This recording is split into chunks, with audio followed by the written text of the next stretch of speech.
Have you ever wondered how Dubai looked like before the huge skyscrapers, luxury cars and futuristic skylines? Most people think of Dubai as a brand new city, but hiding in the heart of all of this modern life, there is the place which feels like time stopped. No elevators, no glass, just silence, sand-colored walls and stories from the past. This is Fahidi, one of the oldest neighborhoods in Dubai.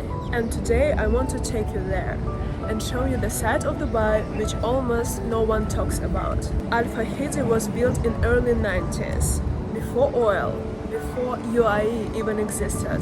It was a home for Persian merchants, Emirati families which lived the simple life, trading, fishing, building homes from materials which they had: coral stone, mud, gypsum, palm wood and sand. Back then this area was close to Dubai Creek, a lifeline in trading between Iran, India and East Africa. The streets were narrow and the buildings were close, not just for style but for the shade. In the extreme summer heat that was survival. Fahidi was built with purpose, not with luxury, and that's what's making it so powerful.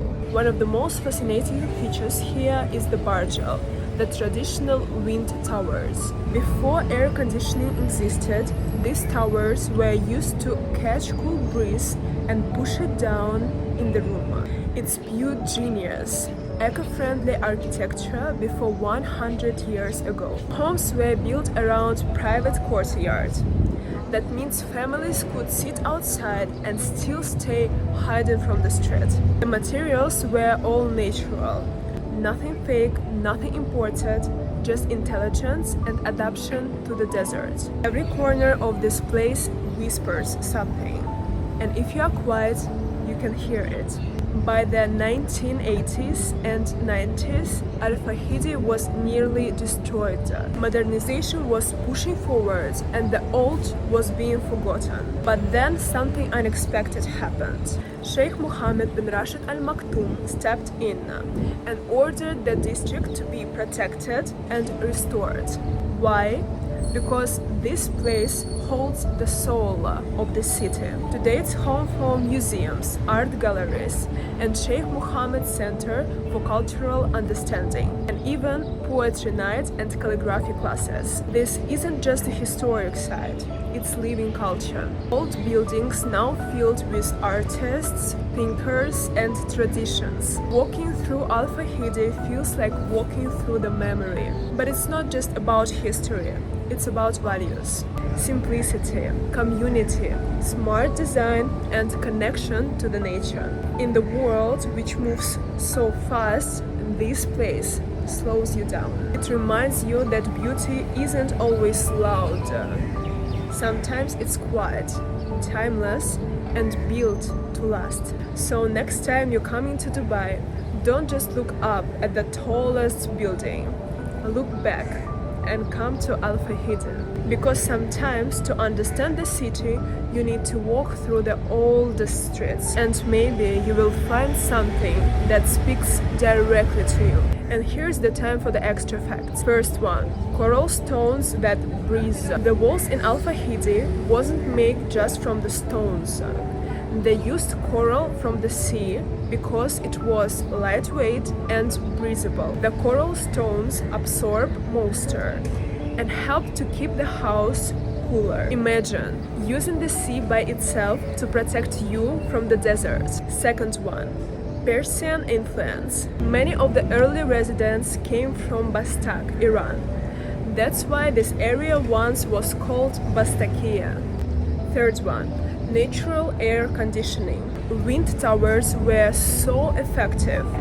They could lower the indoor temperature by 7 to 9 degrees even in summer. Some homes had double towers, catching wind from different angles. Natural engineering system over 100 years ago. Fourth one, palm fronds as insulation. Roofs were often made by using palm tree leaves, lowered in a way that insulted the space but allowed air to circulate. No plastic, no metal, just nature and experience. Fifth one. It was nearly demolished in 1980s. 1980s, the Dubai government planned to tear down Al Fahidi and build a business tower. Only a British architect named Royal Otter moved into one of the houses, restored it by himself, and fought for the area's survival. His campaign helped to change minds, and eventually the government chose preservation over profit. 6-1.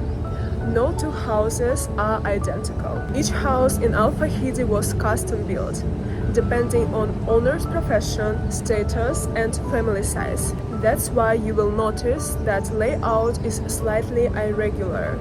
That wasn't built for tourists, that was built for the lives. Fact number 7.